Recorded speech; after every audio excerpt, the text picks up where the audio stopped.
Okay, that sounds great. Thanks, Jerry. Well, welcome, everybody. So glad you could join us today. My name's Patty Fagin. I've been a consultant for CSM for 2 years now, but I have about 40 years of experience in education. I've worked as a teacher and an administrator in Christian, independent, and public schools. Most recently, though, I was head of school at Stewart Country Day School of the Sacred Heart in Princeton, New Jersey, which is an all-girl Catholic preschool through grade 12 school. So I feel like I hopefully will be able to bring you lots of good ideas on student retention. Today I want to talk about the power of that across multiple parameters. I think that if you think about the parable of the Good Shepherd, it reminds us of God's relentless pursuit of lost sheep. I want you to be relentless in assuring your students and families don't get lost to begin with. So they're precious to you, your school, and your community. So let's keep them in the fold. So today we'll begin by asking Christ to be a part of our efforts. So if you'll join me in bowing your heads in prayer. Dear Lord, you have entrusted us with leading your children. Help us to nurture them and their families in right ways so that they may glorify you always. Amen. At CSM, our mission is for Jesus, through mission, with students. We are fanatical that mission should succinctly and clearly define your reason for existence. Later, we'll discuss your mission, but to begin with, I wanted to share a little bit about how this became our mission and how it informs what we do at CSM. CSM officially began in 2017, and all of us who work with CSM love kids. We love the Christian schools where those children are nurtured and fed. Simon Jeans is our founder. He's the father of 4 children who attended several different types of Christian schools, but he wanted every Christian family to have the experience of a great education for their children. Unfortunately, he and many of us that work with CSM now saw that Christian schools were full of terrific people and supporters, but sometimes they still struggle and even were going out of business. So over his 14 years as a consultant for independent school management, a secular firm, Simon saw this happen firsthand. So God finally called him to stop what he was doing and take on his life mission, founding CSM in 2017. Now he has a full group of like-minded consultants, all devoted to ending the decline of Christian schools. We hope to bring you hope by offering believable, doable, and affordable things that can ensure your schools will thrive. So with Christ as your mission, so with Christ as your strength and your mission as your North Star and your students at the center of everything you do, we are going to challenge that you take strong steps that will ensure that you can succeed.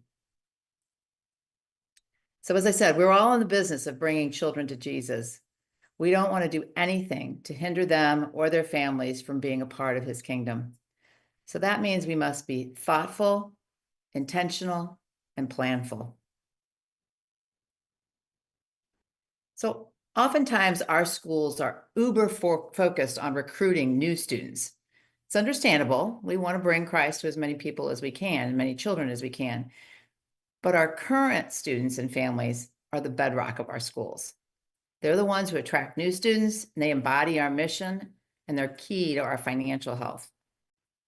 Your current students are already invested in your school's culture, its values, its routines. They know your programs, they've built relationships with each other and with the faculty. Replacing a student can be far more expensive and time-consuming than keeping the students that you have. Families will stay with you if they feel valued, spiritually supported, and academically secure. So if you spend too much time chasing new families, current ones may feel very much overlooked or that their value is really transactional, and we don't want that. So in Christian schools, each student is not just an enrollment number, they're a soul that are entrusted to our care. Luke 16:10 reminds us that being faithful with little prepares us for more. Faithfully serving your current students honors God's provision. The best way to attract new students is to take care of the current students and families you have. So today we're going to talk about 5 pillars of effective retention. mission alignment, relationships, excellence, communication, and early intervention. Now, I will share with you that each one of these pillars could be a presentation all on its own. Retention isn't just a one and done. It's a really complex dance where there's a lot of factors that have to be attended to. So each one of these pillars reflects some of those critical factors. So let's talk about how each one of them will not only help you retain current students, but will also help you lay the foundation for attracting new mission appropriate students in the process. So in order to retain your students, you must begin by making the most important thing, the most important thing, and that's your mission. The mission of a Christian school is its compass. It defines not just what the school does, but why it does it.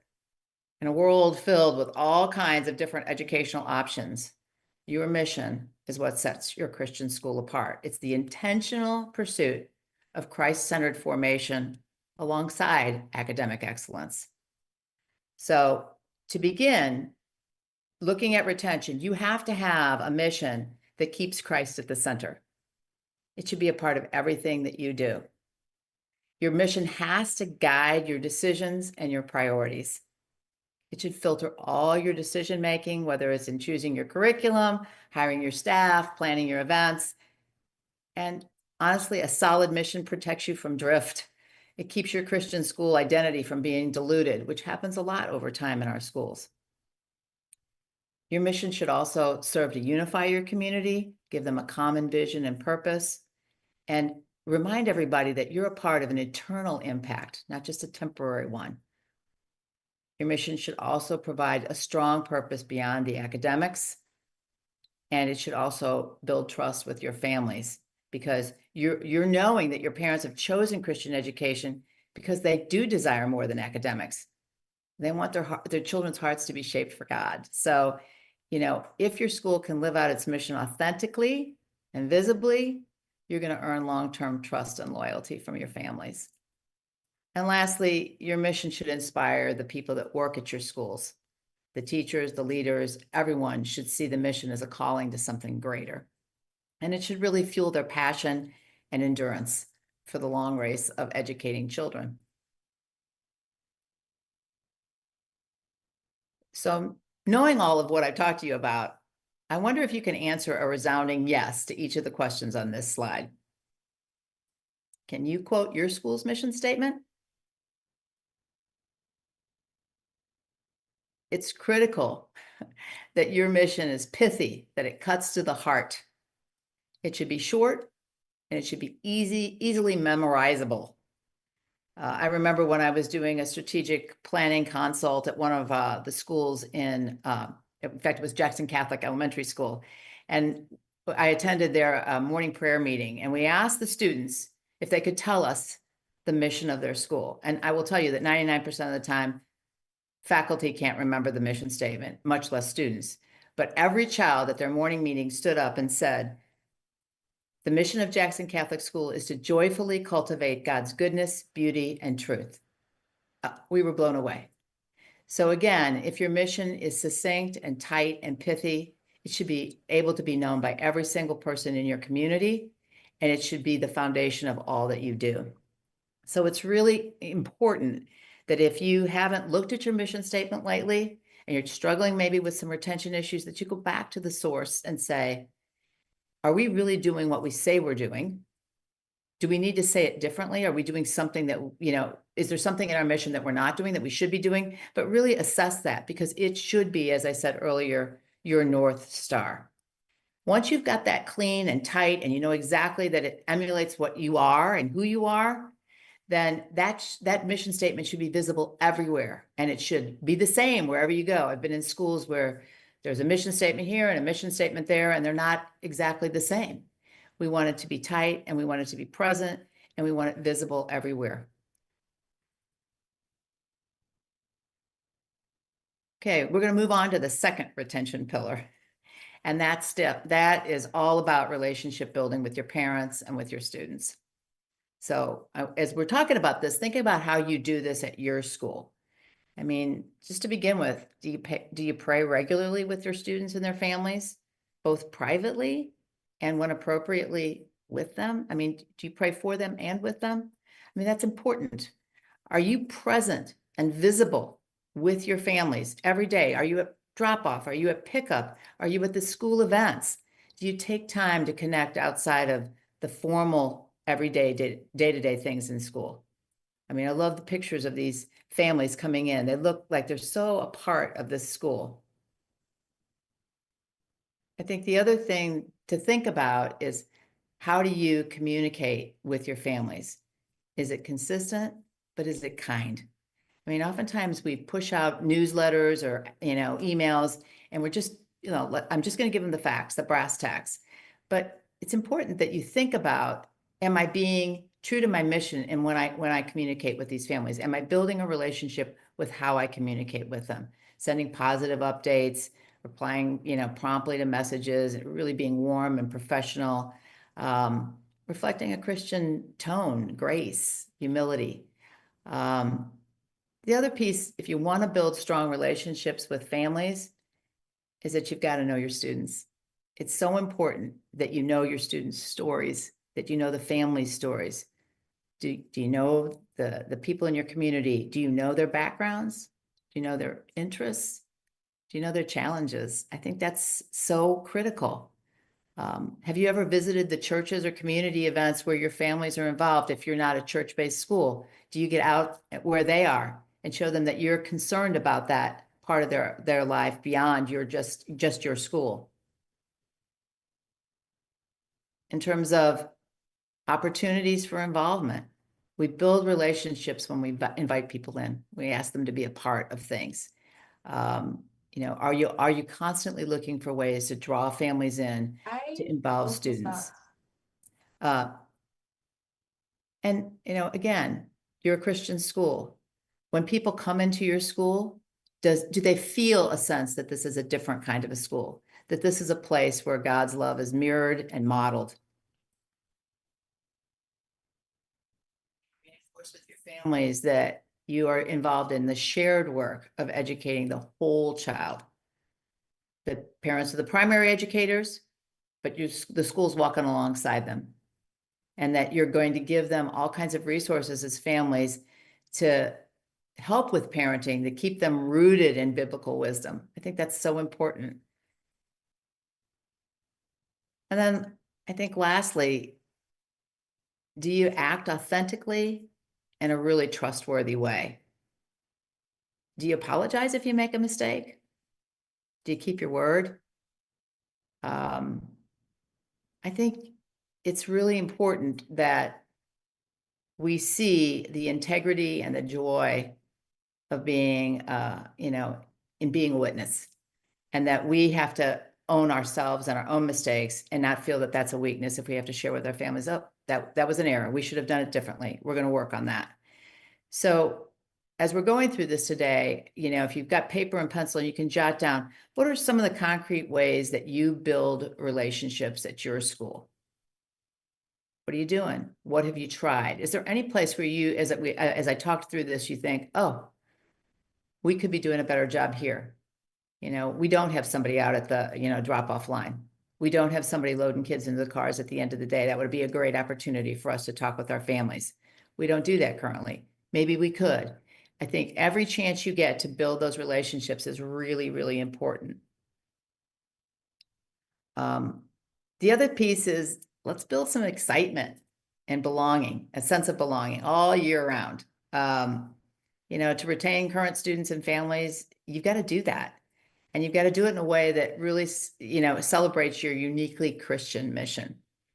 So one of the things we talk about at schools is really looking at your calendar and talking about, where are your signature events throughout the year, scattered along. What are the things that people really look forward to, kids look forward to, families look forward to, and really give opportunities to celebrate. So, are there worship nights that you invite families to, service days, retreats? Do you invite families in to celebrate milestones like scripture memorization or baptism or servant leadership awards? Think of all the ways that you can pull families together by celebrating the things that are unique to your mission. And of course, we always say at CSM, always invite children to do everything that they possibly can. Try not to have adults do what kids can do on their own. So let them lead chapel, let them, man prayer teams or student worship bands, engage, engage, engage. That's how we build those relationships, and especially amongst the students themselves, so that they feel connected. So, as we think about some of the ways you can focus on this second pillar of relationship building, I'm going to name a few things that, some of our schools are doing. But I encourage you to think about, are some of these things you're already doing? You can say, yeah, we do that. Or there's some things that you would say, I hadn't thought about that. I'll make that a part of our plan moving forward. So, at your back to school night, you have an opportunity to have a student share a short devotional or a prayer. Do you let teachers get up at the back to school night and share their heart for teaching and the faith journey? Really connect them with the families about how they believe this is a calling. Do you offer some icebreakers and some games for parents and students to get to know each other? So sometimes a back to school night is a sit and get it. Is there some way that you can make that more engaging? I'm sure many of you may do this, but if you don't, think about it. Offer parent prayer mornings or coffees and prayer. Think about ways to weekly or monthly bring your families together to do something, again, that ties directly to your mission. Do you have family chapel days? Do you let parents read scripture and share testimonies or help with the music when you're doing those things? That would be a great way to involve them. Invite your parents to be classroom readers or helpers. Bring them in appropriate ways. Provide family service projects or mission days. So it's not just the students or the children that are doing the service, but they're doing it as a family. I remember at one school that I was a part of, we served meals to in the homeless shelter, and parents and children as young as preschoolers came and helped. It was just an amazing opportunity to bond and to really live our mission. If you don't currently have, think about a monthly donuts with dad or a muffins with mom, where you can have a light breakfast, a short devotional, and then, include some, reflection on scripture, or have someone speak and give some testimony. That's a great way to involve parents. Again, I think I talked a little bit about having blessing ceremonies or milestone celebrations that are attended by larger members of the community instead of just a grade or a small class. Let's open it up and really talk about what we're celebrating and bring as many people in as we can. Okay, another way to build relationships is to be really intentional about making personal connections between the students, the teachers, and their families. I think providing really effective parent check-in times keeps parents from kind of, in some cases, going rogue. So I think it's important that you honor your parents' time demands. If they send a concern to you, it's really important that within 24 hours, you return some sort of response. Even if it's just the response is, I got your email, or got your voicemail. I know you're worried about this. I'm checking into it. I'll get back to you, X. So you may not be able to do it exactly in the short time frame, but at least you can pick up the phone or send an email saying, I've got this message and I'm going to take care of it.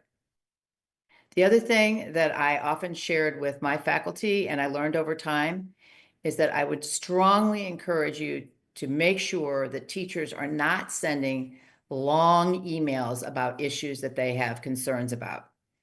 I used to say to faculty, if you have to say it in more than a couple sentences, stop.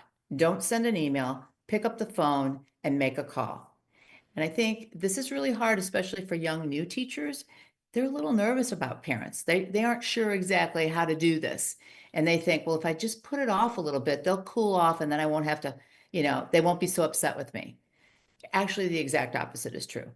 If you can get some information out to them and saying, I heard your concern, I will follow up with you.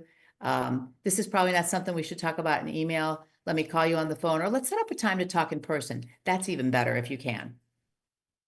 The other thing that you can do that I used to say puts chips in the bank is to create a time, an actually planned time where you make phone calls to families leave voicemail messages. My faculty would do it in the middle of the day, but we call them weekly Wonderful Wednesdays. And the faculty would take a look at their whole list of students, and they would make sure that over the course of, say, several weeks, every student's family would get a phone call of encouragement or say something that would leave a message about something positive that the child had done. So you call in the middle of the day, a lot of parents are working or they're busy or they may not know your phone number, so they're going to let it go to voicemail. But then when they get that voicemail and they hear the faculty member saying, let me just tell you what Sarah did today. She was an amazing support to one of her classmates who was really struggling. She really reflected what we do here at our school. She showed real Christian kindness. Those kinds of calls are transformative. And certainly we should be able to make those multiple times about our students and about the children that are in our school. I'll never forget, I had a student who got a weekly Wednesday call, and the mother said, she called me as the head of school after she got it, and she said, I just want you to know that my son has struggled in school for a long time. And every time there's a call from the school, it's bad news. And I got that voicemail from his teacher today, and it was so uplifting that I have played it to everyone in my family. The grandmas heard it. My husband's, we played over several times because it's so important for us to celebrate our son when we know that most of the time we don't get to celebrate him. We're dealing with some other issues. So I think you can't underestimate how that type of relationship building occurs when you take the time to intentionally celebrate your students. And again, what does it also do? It also builds chips in the bank for the time where you have to pick up the phone and make a really tough call about a student who's, done something that's inappropriate or is struggling. The parent remembers, this is a person that loves my child. She's called me, he's called me, and left me really many uplifting messages about what my child is doing in school. So I can trust that they're not, that this conversation we're going to have is going to come from the heart. So I think that's one of the strongest things that we can do in that score. The other thing that we can do to provide effective parent check-ins is to think about offering student-led conferences. It's really important that we, again, have students share the experience that they're having in our schools and really show them how students are getting prepared for their academic life, for their spiritual growth. Let them be the voice of this. It's really powerful for the students, and it also helps us, again, put students front and center to let them talk about the things that are making them excited and that they're engaged in at school. So think about that as well as another way to provide a really effective parent check-in.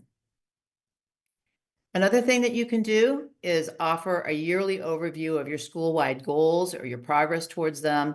I'm going to do a pitch for CSM here. If you have a strategic plan, you should be able to very clearly identify to your families what are the goals that you're working on, and each year, maybe even more frequently, let them know how you're doing towards those goals.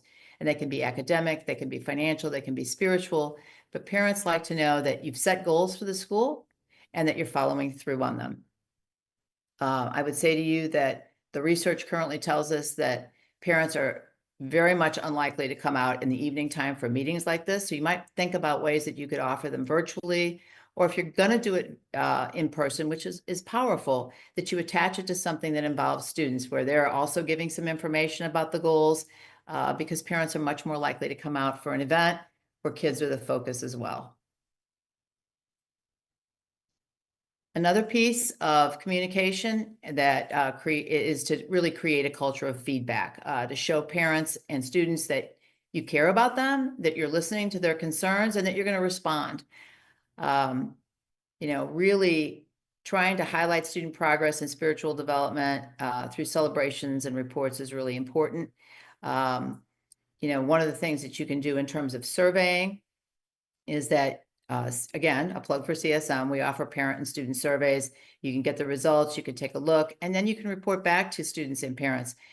We heard you. These are some of the things that you'd like us to be working on, and here's how we're going to address them. So really think about that as you want to connect with your families and show that you're willing to build that relationship, is to really take what they have to say to heart and show them that you're going to do something about that. just as a side note, since we're talking about retention, we know that there are going to be families who are going to leave us, and it can be for a variety of reasons, but we want to get to the heart of why people leave our school. And you might say to yourself, well, I know they moved or whatever, but I think it's really important to pick someone, and preferably not an administrator at the school, to do an outreach call to families that you know are leaving and saying, can we talk to you about your experience at our school? I know you're relocating or whatever. What do you think you'll miss? And can you talk to me about anything we could do better or differently? I think parents really appreciate that. And by the way, parents who are staying, they hear about that. They know that those phone calls have been made, and they say to themselves, this is a school that even when a family's leaving wants to know why they're leaving and how they can do a better job to make our school a better place. So definitely worth the time to make sure that those kinds of interviews take place. This is a really quick thing that you can do, and hopefully maybe it's something you're already doing, but something that I've used in the past, and it's called a Net Promoter Score. Sometimes parents don't want to answer long surveys, whatever. I don't have the time for that, but you can do a quick one question survey to all your families, and here's the question. The question is, how likely, on a scale of 1 to 10, how likely are you to recommend this school to a friend or colleague? On a scale of 1 to 10, or 0 to 10, how likely are you to recommend this school to a friend or colleague? Then you're going to gather up all of your responses and you're going to take a look. You're going to have people that are your big promoters, the people that are in that green part of the slide. They're going to give you 9 or a 10. You're going to have passive people who are kind of in the middle. They're going to give you a 7 or 8. And anybody who gives you a 0 to a 6 is really considered a detractor. And so when you do that one question survey and you get the results, you want your promoters to be higher than your detractors. And if they're not, then it's time to do some more work. You need to find out, why is that? Why would so many of our families not recommend us?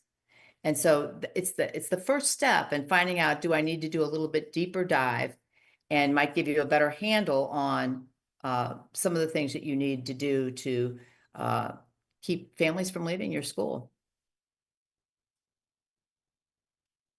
Another thing that you can do is, as part of that whole relationship building part of retention, is to make sure that you're creating mentoring and buddy systems. There's nothing better than reinforcing what a wonderful school you have is by having parents who are currently there reiterating that to new families that are coming in. So if you can, honor your current students and families by asking them to serve as buddies or mentors, you're going to support new families, and you're going to support your families that are there already at the same time. What some of the things that you can do is think about how you can pair new students with current students based on academic interest, extracurricular interest, etc. I think it's really important that you think about buddying parents up with new families. One of the things that is very effective is if you can create a calendar booklet that indicates all the key things that new parents should know about the school. You can invite your current families to help you create that booklet of really important things, and then charge them with making sure that they make, monthly calls to families to remind them about cool things that are coming up, to invite them to be a part of what the school's doing, to tell them that they'll be with them if they feel awkward, they don't know anybody yet. Well, we'll come with you.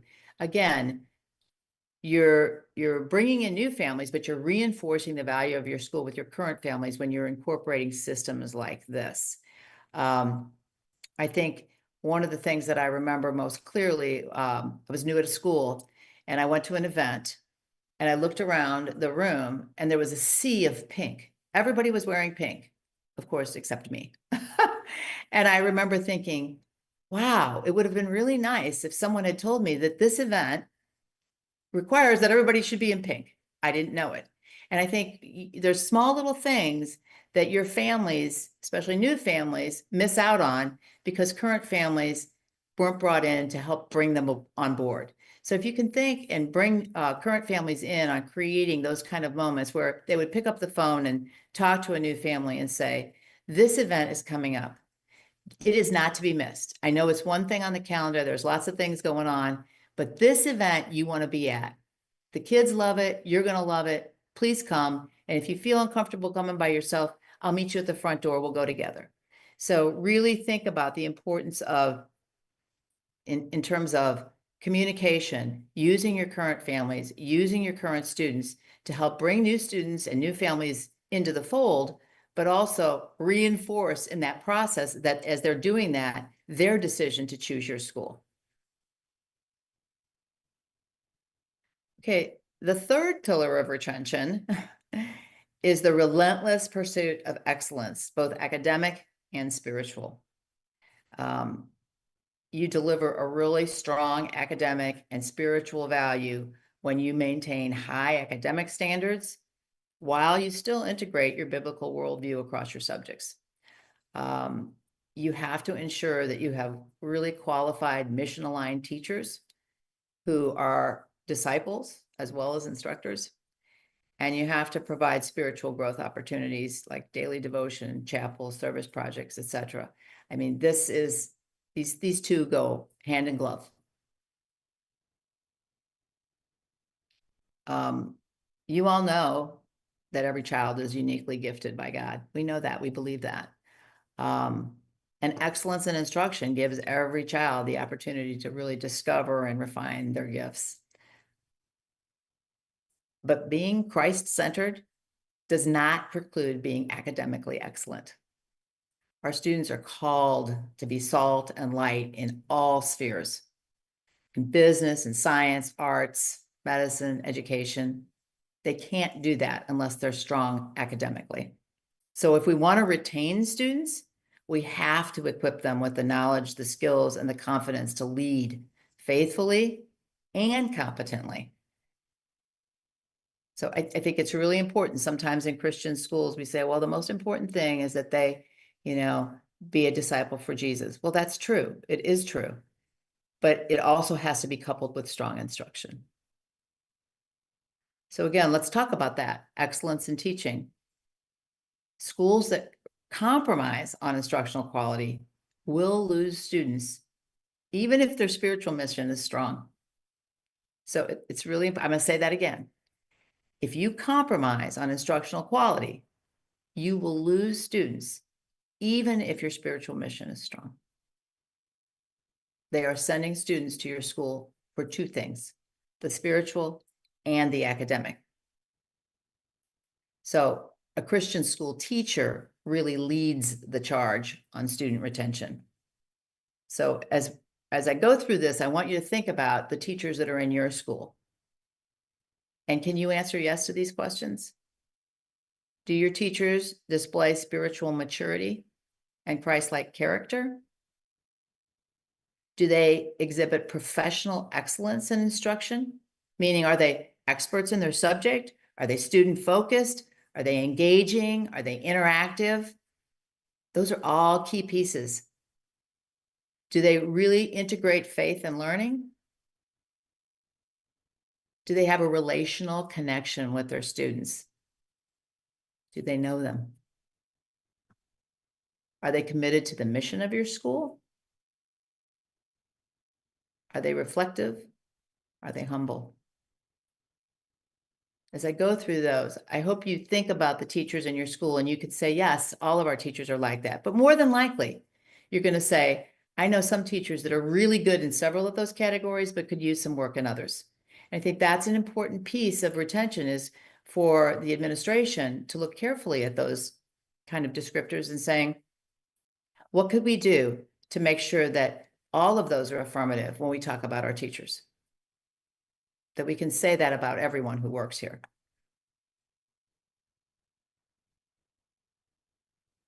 Another piece of retaining students, and sometimes this seems a little out there, is that you got to have diverse extracurriculars.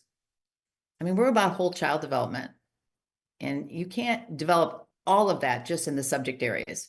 You got to do some extra things before school, after school. So, what your schools do in addition to in-class programming should reflect a similar focus on excellence. And they really matter deeply when it comes to retention. but again, I would say they should be powerfully mission aligned. They should be distinctive. They should be diverse. They should build character. They should foster community. They should encourage servant leadership. But some things that we forget about sometimes is that they should also be a source of pride and bragging rights in your community. What are you doing at your school extracurricularly that maybe nobody else is doing? Some of you have very small schools. You're not going to be able to boast a football team that's, a state champion.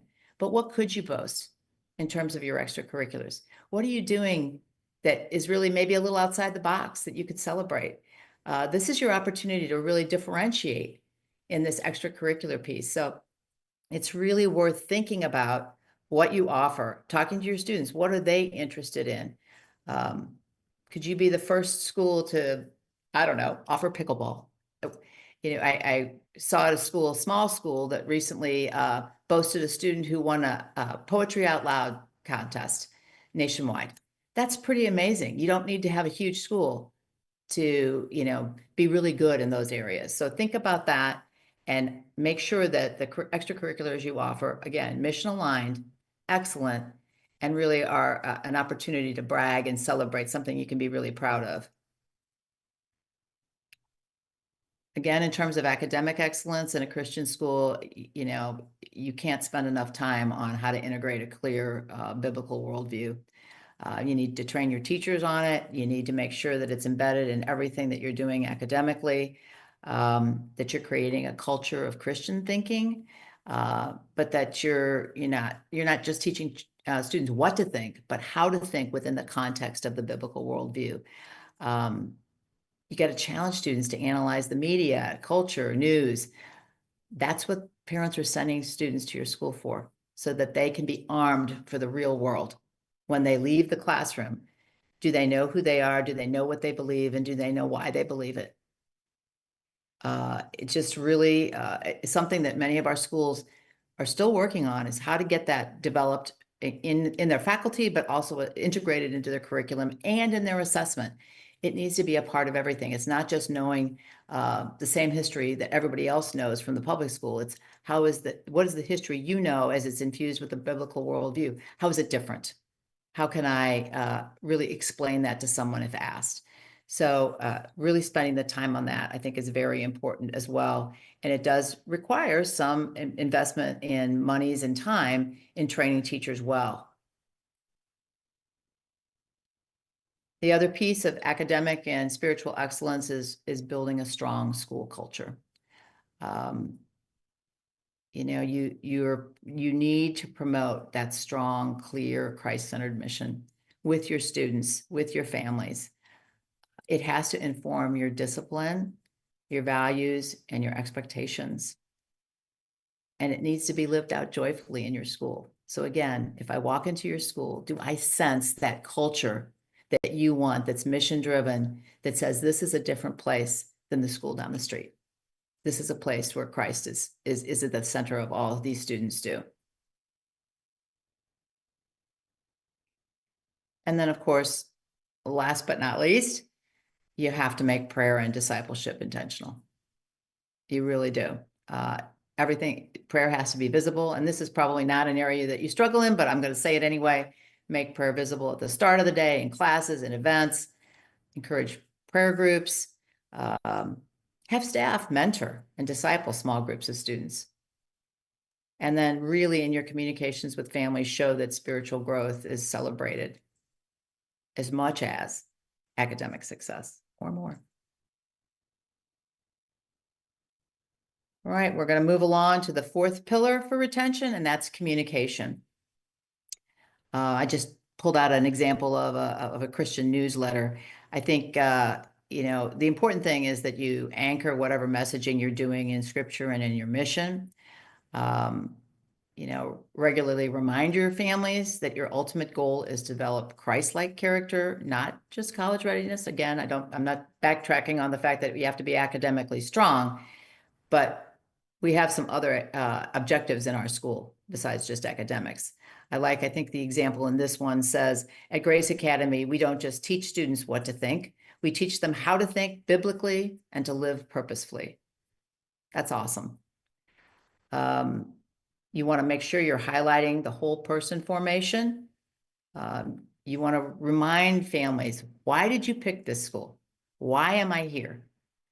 I need to constantly reinforce the power of a Christian education to nurture the whole child. Talk about academic, spiritual growth, character development, all of these things, how they're integrated into your school. Let's see. The other thing that you can do is really, in Christian communities, understand the power of testimony. If you can prioritize retention, by really getting the voices of your families out there, of your students out there, that's really, really powerful. Share testimonies online, in video, in writing, in your newsletters, at your open house events. Really highlight the spiritual impacts that your school offers for families, for your students. It is definitely a way to make sure that people are constantly reminded, why did I choose this place?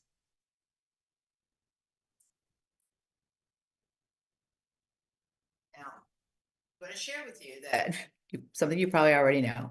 Communicating with happy, current, and new families, that's fun. Communicating with an unhappy child or an unhappy parent, not so much. So, but this is the place where we get the opportunity not just to talk the talk, but to walk the walk. So you're going to have difficulties. They're going to arise and you're going to have to handle them. And the way you handle them is going to make the difference between keeping or losing a family sometimes.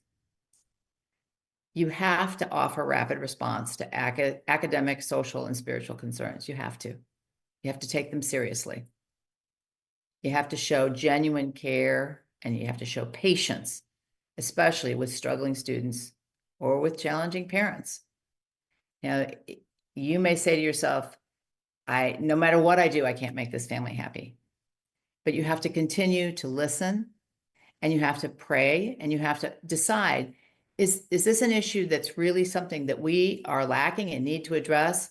Is this something that's an unrealistic expectation? How do I stay in love with this family if this is really not where they need to be? How do I have that conversation? There's just so many steps to this. But if you are, again, as we talked earlier, if you've been in conversation with families along the way, you've been partnering with them, when it comes time to have these tough conversations, hopefully these families are seeing that it's coming out of a place of Christ-like love for their child and for them, and that you're really working with them. I think, again, this can also bleed over into discipline issues. How are we disciplining children? Are we making sure that, that discipline, because that's usually where parent concerns come, academic and disciplinary issues, is that discipline aligned with our mission? Does it come from a place of love and care? You'll have those conversations. You'll need to make sure that you're, keeping track of how often you're meeting with the family, because after a while you may have to sit down and have that conversation about, are they in the right place? Is this the right school for them? I think there's a nitty-gritty piece to this that I will share with you, is that you really, if you start to feel that a family is pulling away or that there's some difficulties, you need to start to monitor, what does attendance look like? Are they pulling away from things that they normally would be a part of? Have they given you some, over and over the past few months or so, giving you feedback that they're unhappy and that they don't feel like you've addressed what their concerns are? I think it's really important to assign either a counselor or a teacher or someone to personally follow up with families that are struggling. Like, how can we be of help to you? Here are some of the things we're doing to just really show that personal attention. Another thing that can come up with our families around the lines of retention is financial issues. And sometimes our parents feel very uncomfortable coming to us about financial concerns. So they may make up some other reasons why they're leaving, but it may actually be financial. And so having, conversations with our families early on when we start to see some, telltale signs that someone's pulling away from us, to say, is there anything that we could do? Anything, give a litany of things that they could choose from. And just by offering the idea that there might be a financial concern might open the door. to, give you some, offer those parents some supportive solutions, whether it's financial assistance or it's tutoring or counseling if their child's struggling. But I think, if we aren't kind of watching to see when we start monitoring or noticing when families who've been long engaged start to pull away from us, we can't address it. Another thing that I tell teachers all the time is that when you hear students talk about, oh, we may be moving, or, oh, I'm going to this school next year, or that's the time immediately to start picking up the phone, talking to families and saying, can we come in and talk about this? Johnny tells me he's moving to the public school next year. So let's do it quickly. Let's do it compassionately. Let's do it with the love of Christ in our hearts. Because again, we want these children to be with us, and we want to address any concerns they have as soon as possible. Okay, so let me give you a few other little nitty-gritty things that hopefully you can put in place that will help you with your retention concerns. First thing, make re-enrollment really easy and encouraging. Some of our schools have gone to continuous enrollment where the only reason that they have to even think about this is if they're going to pull their child, but enrollment is continuous and they just get the bill.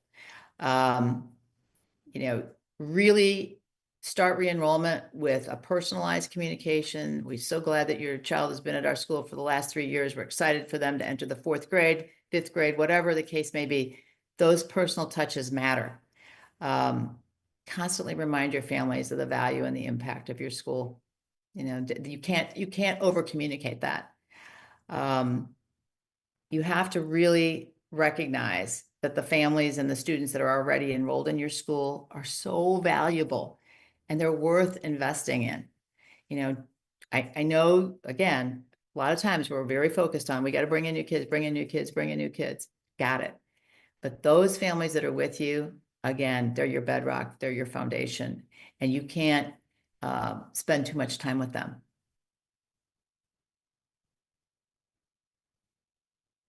Another thing that I would encourage you to do is really pay special attention to transition points. Those are really critical danger zones in schools where we can lose kids from kindergarten to 1st grade, from middle school to junior high, or transitioning to middle school or to junior high, transitioning out of our middle school or junior highs into our high schools. That's where parents are, it's a normal point where they're going to reconsider. And you want to make sure that you're very intentional about how you bring children up to that next level. How do you communicate to them what to expect? And not just to the students, but to the parents as well. How is the middle school experience going to be different from the elementary experience? How is the 1st grade experience going to be different from preschool or kindergarten? What's high school going to look like? There should be plenty of opportunities for students to see those, new changes, what they'll look like, for parents to hear about it, to have periods of time where you can ask questions, where they can come in and see what's going on in your school at those various levels. And again, this is a time where you may hear that teachers may hear the chatter of kids saying, oh, we're going to the public middle school, or we're going to the public high school. It's immediately, that should be the people that are working on those communication, those transition points should be made aware. This is a family who's really maybe thinking about not staying with us. How can we partner with them? How can we bring in ambassadors, mentors, helpers that will help them understand why it's so really important for their child to stay with us? So those are some things that you can think about.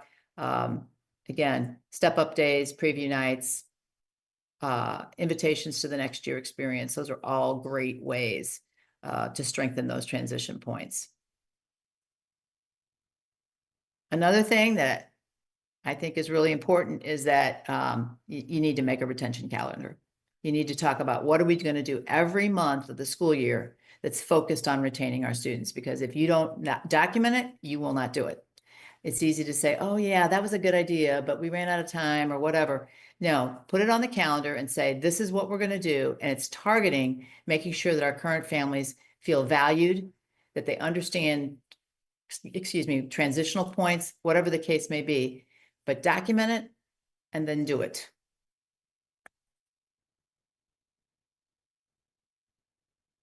The other thing is that, I'm a big believer in data, and you need some metrics. So we measure what we value, and we value what we measure.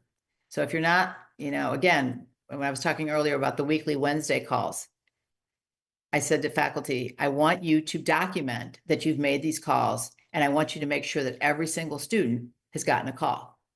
Because if you don't document it, you'll forget, or you won't, it'll become a secondary thing. This is important. This is how we let students know that they are cared for and valued, and we let their families know that we know their child very, intricately and intimately. So again, these are some things that if you're not keeping records of, I would encourage you strongly to really think about keeping records of moving forward. So what's your target retention rate? I mean, sure, everybody would love 100% retention. That's great.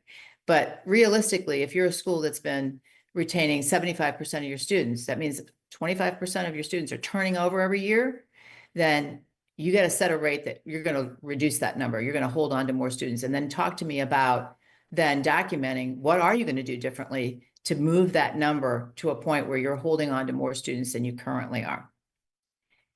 If you've done a quick net promoter score and you see that there are some very unhappy folks at your school, then please, get a parent survey out there, or get some small focus groups. Find out what's going on. Why are people not happy? So that you can understand why they would consider leaving your school, because you want them there. Think about family engagement rates. Take a look at who are the families that show up at all the events, who are the ones that are never there. There may be good reasons why a parent can't come, but if it's because they don't feel a part of your community, that's a problem. So worth looking at. And again, going back to the idea of picking up the phone and calling someone who's leaving your school, you need to track the reasons people give you. They may not give you the truth all the time, but you will oftentimes hear things that create a pattern. So if you continually hear from, and this is just an example, the fourth grade teacher is terrible, and I don't want my child to be in that fourth grade class, we're moving on. If one person says that, okay, maybe not such a big deal. You would dig deeper, but it may not be a trend. But if you start hearing that from several different people who leave your school over a period of time, then that's your antenna should be up and say, okay, what's going on there, and how can we help that teacher be stronger in the areas that apparently are upsetting to families enough that they would leave. Or maybe you have a discipline code that people don't understand or feel is inequitably applied. It's important for you to know that so that you can make those changes. If you don't track the reasons people leave, you never know. Or you make a wild guess and it's not right. So it's worth definitely spending the time on that. So again, hopefully over this time that I've spent with you, you've learned not only why retention matters, but how you can ensure to keep your sheep in the fold. Strong retention, makes recruitment a walk in the park. Happy families, happy students, they're Pied Pipers. They keep your community strong. They minimize financial worries for your school, and they live your mission. So retention is a huge deal. So we're going to end as we began. As Christian schools, we know and we believe that every student and family that we retain, it's a long-term kingdom investment. Hopefully, this webinar will help you shepherd the hearts of your students and your families and keep them in your fold. If you're in search of more resources, I really encourage you to join CSM. We have a myriad of resources and services that would benefit your schools. We have a huge library that's available that's free. It's available to everyone, but it's free to members. Membership is $9.67 a month. I know an administrator told me that's the best investment I have ever made, is the ability to access all these resources. So you can see all the different services that we offer. We have a whole section on enrollment and retention that you can get consulting work with, far more detailed than this webinar. But we offer student surveys, I think, student, parent, teacher surveys that are at a very reasonable cost. Again, going back to mission, strategic planning, and helping you decide how do you keep the most important thing. We look at your structure of your management teams and if that's serving your students well. We do board training, executive coaching.